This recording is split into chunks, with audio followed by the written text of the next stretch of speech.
بسم اللہ الرحمن الرحیم. بہت شکریہ سابق اسپیکر آزاد کشمیر اسمبلی اور صدر مسلم لیگ نون آزاد کشمیر شاہ غلام قادر صاحب نے بہت تفصیل سے کشمیر کے معاملات پہ روشنی ڈالی. یہ عمران نیازی کی جو جماعت ہے، جتنا کشمیر کاز کو اور کشمیریوں کے حقوق کو نقصان انہوں نے پہنچایا ہے وہ تاریخ میں کسی نے نہیں پہنچایا. 75 سال میں بھارت کی جرت نہیں ہوئی تھی کہ وہ مقبوضہ کشمیر میں کوئی انتہائی قدم اٹھائے، جو کہ عمران نیازی صاحب کے دورہ امریکہ کے بعد جب انہوں نے کہا کہ میں ورلڈ کپ جیت کے آ رہا ہوں اور ان کو ایئرپورٹ پہ ہار ڈالے گئے. اس موقع پر واپسی پہ آپ نے دیکھا کہ کشمیر کو سٹیٹ ٹیریٹری ڈکلیئر کر دیا گیا اور کشمیریوں کے حقوق سلب کر لیے گئے. اس کے بعد کشمیر میں ایک جھرلو الیکشن ہوتا ہے جس میں ایک فعال نکالا جاتا ہے اور کہا جاتا ہے کہ عین سے عبد القیوم نیازی کو وزیر اعظم بنایا جائے. اس فعال کے نتیجے میں عین سے عبد القیوم نیازی صاحب کو وزیر اعظم آزاد کشمیر عمران نیازی صاحب بنا دیتے ہیں، مگر وہ 9 مہینے وزیر اعظم اس لیے رہ پاتے ہیں کیونکہ سینٹورس کا مالک سردار تنویر الیاس، جو کہ سیاسی طور پہ ایک نامولود ہے، نابالغ ہے، وہ اپنے پیسے کے زور پہ کچھ تحفے تحائف بنی گالا بھجواتا ہے اور بولی لگاتا ہے وزارت عظمیٰ کی. آزاد کشمیر کی تاریخ میں پہلی دفعہ وزارت عظمیٰ کی بولی لگائی گئی ہے. کشمیری بڑے صاف ستھرے لوگ ہیں، ہمیشہ مڈل کلاس کی سیاست رہی ہے کشمیر کے اندر، اور آپس میں جو بھی اختلافات تھے ہمیشہ ایک عزت احترام کا رشتہ. اگر روایات سیکھنی ہیں تو یہ روایات کشمیریوں سے لوگ سیکھا کرتے تھے کہ کس طریقے سے آزاد کشمیر میں روایات کی، بردباری کی، تحمل مزاجی کی سیاست ہوتی ہے. اس ایک شخص نے جب یہ نہ کبھی کاؤنسلر بنا نہ کبھی لوکل باڈیز کی سیاست کی، جب اس نے وزارت عظمیٰ خریدی عمران نیازی صاحب کو رشوت کا پیسہ دے کے، تو اس کے بعد کشمیر کی سیاست کا بھی وہی حال ہوا ہے جو پاکستان کی سیاست کا عمران نیازی صاحب کر رہے ہیں کہ سوسائٹی کو تقسیم کیا جا رہا ہے، لوگوں میں نفرت کے بیج بوئے جا رہے ہیں، نوجوان نسل کے ذہنوں کو زہر آلود کیا جا رہا ہے. تو یہ جب وزارت عظمیٰ آزاد کشمیر کی بولی لگی ہے اور ہائیسٹ بڈر کو وہ سیٹ عبد القیوم نیازی کو ہٹا کے تو سردار تنویر الیاس کو دی گئی ہے، تو کشمیر کی سیاست کا بھی بیڑا غرق ہو گیا. اب ایک اور پرابلم ہے. کل جو حرکت کی موصوف نے کہ وزیر اعظم کی تقریب کے دوران کھڑے ہو کے فورن ڈپلومیٹس بیٹھے تھے، فورن ڈگنیٹریز بیٹھے تھے، اور یہ کشمیر کا معاملہ تھا کہ موصوف نے کھڑے ہو کے تو تلخ کلامی شروع کر دی وزیر اعظم کے ساتھ. یہ صرف اس لیے تھا کہ کشمیر کے الیکشن میں جو شکست کا سامنا کرنا پڑا ہے اس خفت کو مٹانے کے لیے کہ اپنے لیڈر عمران نیازی کو میسج دیا جائے کہ الیکشن تو میں ہار گیا مگر شہباز شریف صاحب آئے تھے، وہاں میں نے بدتمیزی کر دی ہے، مجھے آپ شاباشی کا سرٹیفکیٹ دے دیں. ابھی یہ سوشل میڈیا پہ فگر چلائے جا رہے ہیں، مجھے بتائیں نا، کیپٹل ہے مظفر آباد، دارالحکومت ہے، کیا مظفر آباد میں آپ ضلع کونسل کا چیئرمین بنا پائیں گے؟ نہیں. کیا آپ مظفر آباد میں میئر کو الیکٹ کر پائیں گے؟ اس کا جواب ہے نہیں. آپ اپنی ہوم یو سی ہارے ہیں، آپ کشمیر میں جو مرضی کہتے رہیں، اتنی سیٹیں دکھا دیں، آپ 800 سیٹیں دکھا دیں، آپ کی بات ہم مان جاتے ہیں، مگر پی ڈی ایم کی جماعتوں کی مل کے سیٹیں آپ سے زیادہ ہیں. اور یہ جھوٹا بیانی ہے کہ جی ہماری سیٹیں بہت بڑھ گئی ہیں. پی ڈی ایم کی سیٹیں آپ سے زیادہ ہیں، جو سیٹس میٹر کرتی ہیں. اب یہ تو نہیں ہو سکتا نا کہ ایک شمال سے سیٹ پکڑی ایک جنوب سے پکڑی ملا کے جی ہماری 2 سیٹیں ہو گئی ہیں. ایسے نہیں ہوتا. لوکل باڈیز کا ایک سسٹم ہوتا ہے کہ ایک ضلع کے اندر مخصوص نمبر کی سیٹیں ہوتی ہیں، جو وہ جیتتا ہے وہ ضلع کونسل کا چیئرمین بناتا ہے، وہ میئر بناتا ہے. تو جب مظفر آباد کا میئر ہی آپ کا نہیں ہے تو پھر یہ نوصر باز جس کا نام سردار تنویر الیاس ہے، جس نے عمران نیازی کو بھاری رقم دے کے وزارت عظمیٰ خریدی ہے اور عین سے عبدالقیوم نیازی کو فارغ کروایا ہے، تو اس کی کیا سٹینڈنگ رہ جاتی ہے؟ پوری دنیا میں کل کشمیر کاز کو ایک دھچکا لگا ہے کہ پاکستانی آپس میں لڑتے ہیں، کہ پاکستانی کشمیر میں بھی بیٹھیں گے تو آپس میں اختلاف کریں گے. ڈوب کے مر جانا چاہیے اس وزیر اعظم آزاد کشمیر تنویر الیاس کو. اس کا ایک اور پرابلم ہے، بھاری بھرکم رقم دے کے تو یہ وزیر اعظم الیکٹ ہو گیا. عمران نیازی صاحب اور ان کے اہل خانہ نے بنی گالہ میں نوٹوں سے بڑا بھرا بیگ بھی ریسیو کر لیا، مگر سیاسی تربیت نہیں ہے، سیاسی ٹریننگ نہیں ہے. ایک اور پرابلم تھا جس کے لیے وہ وزیر اعظم کو پریشرائز کرنا چاہتے تھے. میں برملا کہتا ہوں، آپ کی تاج ریزیڈینشیا ایک ادھر ہاؤسنگ سوسائٹی ہے تنویر الیاس کی اسلام آباد میں پشاور روڈ پہ، ایک آپ کا سینٹورس مال ہے. آپ چاہتے تھے کہ وزیر اعظم کو پریشرائز کر کے ان کا این او سی جاری کروایا جائے. این او سی ہماری حکومت میں قانون کے مطابق، قواعد و ضوابط کے مطابق ایشو ہوتا ہے. آپ ہاؤسنگ سوسائٹی کے مالک ہوں گے، بہت بڑے آدمی ہوں گے، بڑا پیسہ ہوگا آپ کے پاس، مگر اس کا یہ ہرگز مطلب نہیں ہے کہ آپ ہمارے وزیر اعظم کے سامنے کھڑے ہو کے تو تکرار کریں، جگ ہسائی کروائیں پاکستان کی اور کشمیر کاز کی پوری دنیا میں، تاکہ آپ کا یہ چھوٹا موٹا کاروبار جو یہ چل جائے. سینٹورس کو آگ لگنے سے پہلے 4 شو کاز نوٹس ایشو ہوئے ہیں اور 2 شو کاز نوٹس عمران نیازی صاحب کے دور میں ہوئے کہ آپ کی وائلیشنز ہیں، آپ نے بلڈنگ پلانز فالو نہیں کیے.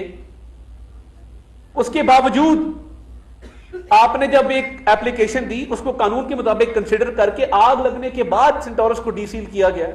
اس میں بھی کچھ لوگوں نے کردار ادا کیا کہ ایک کاروبار ہے، کاروباری شخصیات، باقی بھی وہاں ان لوگوں کی دکانیں ہیں، تو اس کا حرج نہیں ہونا چاہیے. مگر آپ نے صرف یہ کہ آپ کو شو کاز نوٹس دیا سی ڈی اے نے، آپ بغیر این او سی کے ایک ہاؤسنگ سوسائٹی چلا رہے ہیں، 36 گھنٹے آپ سوتے ہیں، دفتر آپ ہفتے میں 3 دن جاتے ہیں. آپ کی ساری عادات عمران نیازی صاحب والی ہیں. اور آپ کی جرت کیسے ہوئی، آپ کی ہمت کیسے ہوئی کہ آپ وزیر اعظم شہباز شریف کے سامنے کھڑے ہو کے تو تکرار کر رہے ہیں؟ ہماری لیڈرشپ نے ہمیں تربیت دی ہے پرامن رہنے کی، اچھے اخلاق دکھانے کی، ورنہ خدا کی قسم آج ہمیں اجازت دیں تو سردار تنویر الیاس آپ اسلام آباد میں داخل نہ ہو سکے جہاں پہ یہ بلند و بالا آپ کی عمارت کھڑی ہے. اتنی وائلیشنز ہیں آپ کی. اور یہ کشمیر کو ہمیشہ عمران نیازی نے دھچکا دیا ہے. کشمیر کی وزارت عظمیٰ بیچنا اس سے برا فیل نہیں ہو سکتا کہ آپ نے اور آپ کے اہل خانہ نے سینٹورس کے مالک سے پیسے لے کے اس کو وزیر اعظم بنایا. جب عین سے عبدالقیوم نیازی کو بنایا تھا تو ایسی کیا ضرورت پیش آ گئی یا ایسی کیا مجبوری تھی کہ 9 مہینے کے اندر اندر آپ نے اس کو وزارت عظمیٰ سے ہٹا دیا اور کرپٹ قرار دیا. وہ جتنا بھی کرپٹ ہو، وہ اس سے کرپٹ تو نہیں ہے سردار تنویر الیاس سے. کشمیر میں آپ کا بیانیہ ریجیکٹ ہو چکا ہے. لوگوں نے آپ کے بیانیے کو، جو پہلے آپ نے کہا ہم کوئی غلام ہے کہ ہم مان جائیں، اور آپ نے ایک اینٹی امریکن بیانیہ گھڑا، جھوٹ گھڑا، سازش کی، اس میں بھی آپ مکر گئے. آپ نے کہا نہیں مجھے غلط فہمی ہوئی تھی. اب آپ نے امریکن لابنگ فرم ہائر کر کے امریکہ سے اچھے تعلقات استوار کرنا چاہتے ہیں. پوری قوم کو گاڑی کے پیچھے سٹکر لگوا دیا ہم کوئی غلام ہے کہ، اور خود صلح کر لی پیچھے جا کے. پھر ایک اینٹی اسٹیبلشمنٹ بیانیہ گھڑا گیا. پھر آپ نے کہا نہیں وہ اسٹیبلشمنٹ نے رجیم چینج میں ان کا کوئی کردار نہیں ہے، وہ طریقے عدم اعتماد کو روک سکتے تھے مگر روکا نہیں. پھر جب نہیں روکا تو آپ نے جنرل باجوہ پہ الزامات لگانے شروع کر دیے کہ جنرل باجوہ سے آپ کا تقاضا یہ تھا کہ آپ طریقے عدم اعتماد کو ناکام بنائیں. انہوں نے کہا میں غیر آئینی کام نہیں کرتا. جب انہوں نے انکار کیا تو آپ کو غصہ چڑھ گیا، آپ نے ان کو میر جعفر میر صادق کہنا شروع کر دیا. پھر خود غیر آئینی آفر کی کہ میری حکومت بچا لیں، غیر معینہ مدت کے لیے آرمی چیف آپ سلیکٹ ہو جائیں. یہ ہے قول و فعل کا تضاد، یہ ہے منافقت کی سیاست. اور کشمیر میں جو شکست فاش ملی ہے اللہ تعالیٰ کے فضل سے، اس میں صدر آزاد کشمیر مسلم لیگ شاہ غلام قادر صاحب کا بہت بڑا ہاتھ ہے. انہوں نے وہاں بڑی محنت کی ہے اور کشمیر کے رزلٹ پہ جو ابہام ہے میں آج اس کو دور کرنا چاہتا ہوں. اور اس خفت کو مٹانے کے لیے، شکست کی خفت کو مٹانے کے لیے جو سردار تنویر الیاس نے مکروہ حرکت کی ہے اس کی مذمت کرتے ہیں. اور یہ احتجاجی تحریک چلے گی وزیر اعظم آزاد کشمیر کے خلاف کی اس قابل نہیں ہے. اور آپ پتہ کروائیں کہ کشمیر کی گورنمنٹ کو اتنا نقصان ہو رہا ہے اس شخص کی وجہ سے کہ وہ کئی دن اویلیبل ہی نہیں ہوتے، دفتر ہی نہیں آتے، پتہ نہیں کیا کھا کے سوتے ہیں. کہ دفتر آنے سے عاجز ہیں. تو یہ کشمیر کا جو رزلٹ آیا اور ابھی تیسرا مرحلہ باقی ہے. آپ جتنے مرضی سوشل میڈیا پہ لگائیں کتنی سیٹیں ہم جیت گئے, آپ دارالحکومت بھی ہار چکے ہیں, آپ نیلم بھی ہار چکے ہیں, آپ راولہ کوٹ بھی ہار چکے ہیں, آپ حویلی بھی ہار چکے ہیں. تو آپ جیتے کیا ہیں؟ یعنی مجموعی طور پہ فگرز کو دکھا دینا. تو یہ جو مکروہ حرکت کی ہے سردار تنویر الیاس, اس کا خمیازہ آپ کو بھگتنا پڑے گا. ہم کسی پریشر میں آ کے نہ آپ کے سینٹورس مال کے لیے نہ تاج ریزیڈینشیا کے لیے کوئی غیر قانونی این او سی جاری نہیں کریں گے. آپ نے یہ حرکت اس لیے کی, ہمیں پتہ ہے اس بات کا. اور دوسرا, بدتمیزی پہ سرٹیفکیٹ بانٹے جاتے ہیں اس ناصر باز کی طرف سے, جو اس دن کیمرے پہ آیا تو اس کے بھانجے نے کان میں کہا ٹانگ نہ ہلائیں کیمرے میں, یہ آپ کی ٹانگ زخمی ہے, اس کو نہ ہلائیں. یہ اس طرح کا آدمی ہے. اور اگر یہ پنجاب اسمبلی توڑنے کا اعلان کیا تھا نا, ہمت ہے تو توڑ کے دکھائیں. میں نے تو کہا تھا نہیں ٹوٹے گی. یہ شخص اقتدار کے بغیر رہ نہیں سکتا, اس کو پیسوں کی لت پڑی ہوئی ہے.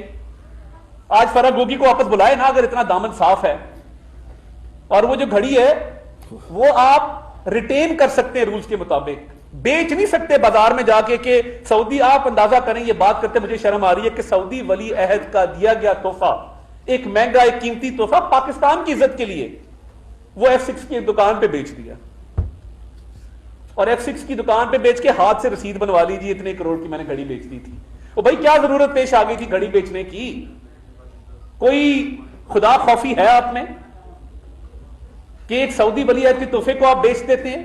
اور وہ فرح گوگی جو ڈائمنڈز کا کاروبار کرتی ہے, جو گھڑیاں بیچنے کی شوقین ہے, جس نے کوئی چیز نہیں چھوڑی, ہر ٹھیکے میں کمیشن, ہر افسر کی ٹرانسفر پوسٹنگ میں پیسے. آپ کا دامن صاف ہے, کل اس کو پیش کرائیں آ کے. مگر نہیں, آپ کو پتا ہے کہ وہ آئے گی, وہ آپ کی بینامی ہے, سارا الزام آپ پہ آئے گا. آپ نے اس کو اپنے اقتدار سے نکلنے سے پہلے فرار کروا دیا اور دبئی بھجوا دیا. اب اس کو آپ نے وہاں روکا ہوا ہے کہ پاکستان نہ آنا, کیونکہ وہ آئی تو وہ طوطے کی طرف فر فر بولے گی, اور جب وہ فر فر بولے گی تو پھر تھر تھر آپ کی ٹانگیں کانپیں گی. اور آپ کی جب ٹانپیں ٹانگیں گی تو پھر بڑا کچھ جو ہے وہ سامنے آئے گا کہ آپ نے کس بے دردی سے اس ملک کو لوٹا. اور پنجاب کی حکومت کا آپ ذکر کرتے ہیں, آپ میں ہمت ہی نہیں ہے. وہ شخص جو سرکاری پانی کی بوتلیں بنی گالا لے گیا ہو ministry of science and technology کی, جو 6 روڈ کے جلسی میں سرکاری ہیلی کاپٹر میں دورہ کرتا ہو, جو پوٹوہار ٹاؤن کی سرکاری لوکل کاؤنسل کی کرسی پہ بیٹھ کے جلسے سے خطاب کرتا, وہ سرکار کے بغیر زندہ رہ سکتا؟ بری لت پڑ گئی ہے اقتدار کے مزے لوٹنے کی, چوریاں کرنے کی, پیسے کمانے کی. گھڑیوں کا بھی آپ کو جواب دینا ہوگا. اور آپ کس حیثیت میں سرکاری ہیلی کاپٹر میں اس جلسے میں گئے ہیں؟ آپ کی انٹائٹلمنٹ کیا ہے؟ نہ آپ لیڈر آف اپوزیشن ہیں, نہ آپ کے پاس کوئی منسٹری ہے, نہ آپ وزیر اعظم ہیں. پنجاب کے عوام کا پیسہ جس سے فیول ڈلتا ہے اس ہیلی کاپٹر میں, آپ کو کس نے اجازت دی کہ آپ وہ شہنشاہ کی طرح پنجاب حکومت کے سرکاری ہیلی کاپٹر میں 6 روڈ راولپنڈی کا دورہ کر رہے ہیں؟ پوری انتظامیہ نے سرکاری انتظامات سے آپ کا جلسہ کروایا. ہمت تھی تو آتے نا اسلام آباد, کسی بڑی جگہ پہ جلسہ کر کے دکھاتے. مگر آپ کو بھی پتا ہے کہ آپ کا بیانیہ دن بدن ناکام ہو رہا ہے. جتنے جھوٹ آپ نے بول دیے ہیں, جتنا پروپیگنڈا آپ نے اس ملک میں کر دیا ہے, آپ کو پتا ہے کہ آپ کا جھوٹ اب چلنے والا نہیں ہے. اس لیے آپ اب پنجاب حکومت کے سہارے زمان پاک میں پناہ لیے بیٹھے ہیں. جتنا میں پرویز الہی کو جانتا ہوں, 40 سال کا ہمارے خاندان کا اس سے تعلق ہے. وہ آپ کے خلاف بیان ایسے نہیں دے رہا, وہ سوچی سمجھی ایک سازش ہے تاکہ آپ حکومت نہ توڑ سکیں. وہ اختلافات پیدا کرنے کے بیج بو دیے ہیں. ہمت ہے, ہم تو مقابلہ کریں گے, ہم جمہوری لوگ ہیں, ہم نہیں چاہتے کہ کوئی بھی اسمبلی اپنی آئینی مدت کی تکمیل سے پہلے تحلیل ہو. مگر اگر آپ میں ہمت ہے تو آپ توڑ کے دکھائیں. آپ کا یہ جھوٹ بھی انشاءاللہ لوگوں کے سامنے ایکسپوز ہوگا کہ آپ حکومتوں کے بغیر نہ سانس لے سکتے ہیں نہ زندہ رہ سکتے ہیں. YouTube پر گوگلی نیوز دیکھنے کے لیے youtube.com کی سرچ بار میں googly news T V type کریں. گوگلی نیوز کے پیج پر سرخ رنگ کے سبسکرپشن والے بٹن پر کلک کرنا نہ بھولیے. YouTube پیج پر اپلوڈ ہونے والی ویڈیوز سے باخبر رہنے کے لیے بیل آئیکن پر کلک کیجیے. آپ کو ہر نئی ویڈیو کے بارے میں نوٹیفیکیشن موصول ہو جائے گا.